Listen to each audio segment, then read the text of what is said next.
સમાચાર ભરૂચથી કે જ્યાં મકાનની છત પર રામ મંદિર બનાવતા વિવાદ થયો।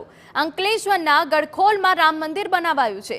રામ મંદિરની બહાર પીએમ નરેન્દ્ર મોદી અને યોગી આદિત્યનાથની મૂર્તિ મુકાઈ।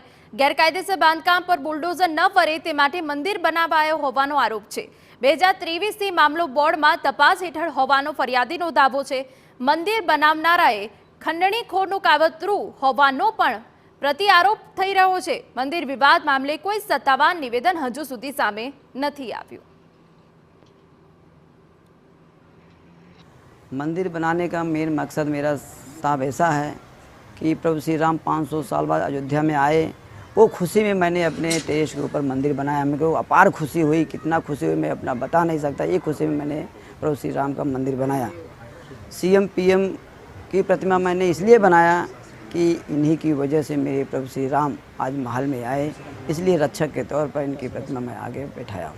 ऊपर भगवान અને મોદીજીના પાઠ મૂર્તિઓ બેસાડીને એ ગેરકાયદેસર રોકવાનું કોશિશ કરી રહેલા છે, પણ એ અનલીગલ છે અને એની બોર્ડાની અંદર 622ની ફાઇલ ચાલે, 23ની ફાઇલ ચાલે છે, 634 23ની ફાઇલ ચાલે છે અને એ ગેરકાયદેસર તૂટવું જોઈએ એવી મારી માંગ છે।